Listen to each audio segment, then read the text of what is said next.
Pozdrav ljudi i dobrodošli u novi video. Tema današnjeg videa je što sve još možete posijati, jer još nije u stvari sredina rujna i imate još vremena. Tako da ako niste obavili sjetvu do sad, donosim vam kulture koje stignete još posijati. Neke od ovih kultura su brzo rastuće, tako da ćete imati berbu već za nekih 20-25 dana, ovisi o vrsti.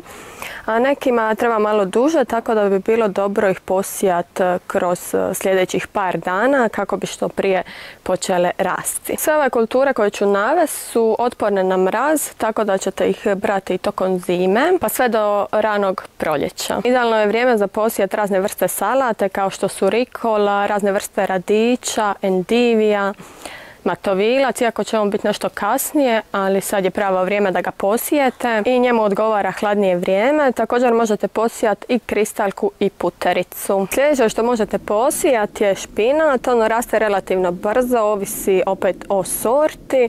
Njemu treba nekih 40 do 60 dana. Njemu odgovara hladnije vrijeme i ako ga posijete sada, bratit ćete ga sve do kraja zime. Preporučujem da špinat posijete direktno u vrt, a ne u posudice pa presađivati, jer ima dosta plitak korijen, tako da mu odgovara to nepresađivanje. Sorte špinata koje ja preporučujem su Matador i Winter Giant. Sljedeće što možete posijati i nije kasno, njih uglavnom možete sijati tokom cijele godine, to su rotkvice. Dosta su otporne, brzo rastu, treba i nekih 20 do 30 dana da narastu.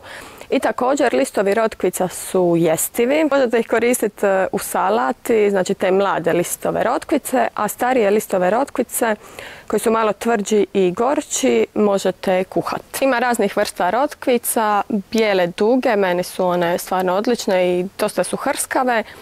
I malo su blaže, nisu onako ljute kao klasične rotkvice i također šarene rotkvice koje su dosta zanimljive izgledom. Također možete posijati daikon, ja sam to obavila prije nekih 10-ak dana i dosta je on već i narastao. Posijala sam ga u kombinaciji s rotkvicama. Mislim da je to dobra kombinacija, za sad je dobra. Daikon je japanska duga bijela rotkva. Koristi se uglavnom u salatama, znači sirova, ali može se kiseliti i može se dodavati u razna variva i juhe. Daikonu treba nekih 40 do 80 dana da naraste, ali to ovisi o sorti i vremenu. Sljedeće što možete posijati je azijsko zeleno lisnato povrće koje je brzo rastuće i berbu ćete imati već za nekih 20-ak dana. Ja sam sjetvu obavila nedavno i stvarno ludo raste.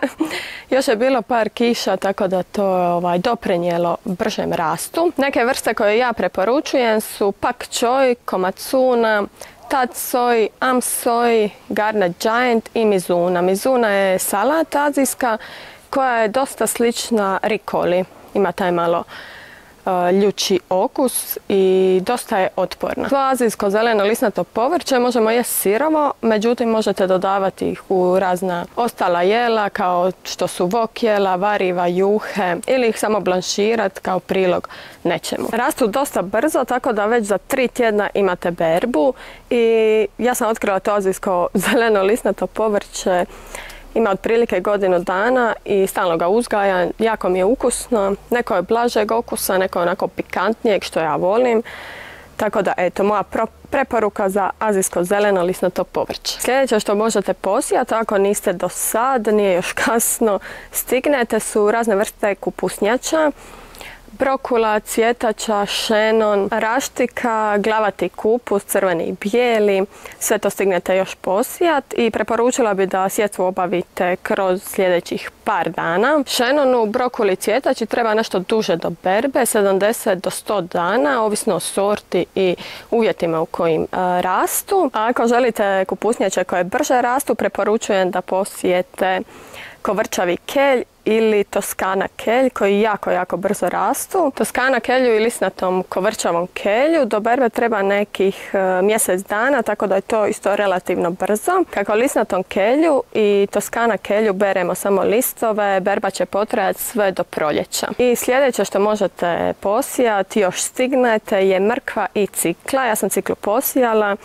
Posijala sam u posudice, tako da ću je poslije samo presaditi u gredice gdje mi bude mjesta. A mrkvu ćemo sad posijati zajedno jer ću vam pokazati trik kako da vam bude uspješna sjetva mrkve. U ovu tu gredicu sam odlučila posijati mrkvu. Tu mi rastu obične jagode i rastu mi peruanske jagode i njima neće smetati mrkva. Dapače, neke nametnike će miris mrkve i otjerati. Treba vam jedna daska i sad ću napraviti red. Meni je zgodno radi redove s ovom daskom jer budu nekako pravi. Sjeme mrkve ću pokušati što ravnomjernije i ne pregusto posijati u ova dva reda što sam napravila.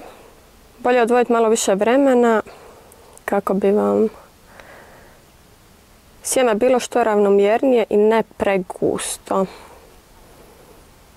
Kad smo gotovi sa sjemenom, lagano ćemo prekriti sjeme zemljom. Kad smo prekrili sjeme, stavljamo dasku preko. I to je to. To je taj trik. Zašto sam stavila dasku? Spješit će brže klijanje mrkve i ravnomjernije. Tako da ako vas zanimaju rezultati, zapratite moj kanal jer sljedeći tjedan ću objaviti rezultate. Također možete posijati i peršin, korijen peršina i celer. Ja sam to napravila. Ovo tu je peršin. Jako sam zadovoljna kako napreduje. Ovo je korijen peršina. I poslije ću ga samo presaditi kad naraste dovoljno za presađivanje. Ljudi, to je sve za ovaj video. Pišite mi u komentare jeste vi obavili sjetvu ili ćete tek. I nemojte odugovlačiti sjetvu kako bi imali što bogatiji jesenski i zimski vrt. Ako vam se video svidio, lajkajte, komentirajte i preplatite se da me možete i dalje pratiti. A mi se gledamo u sljedećem videu. Bye!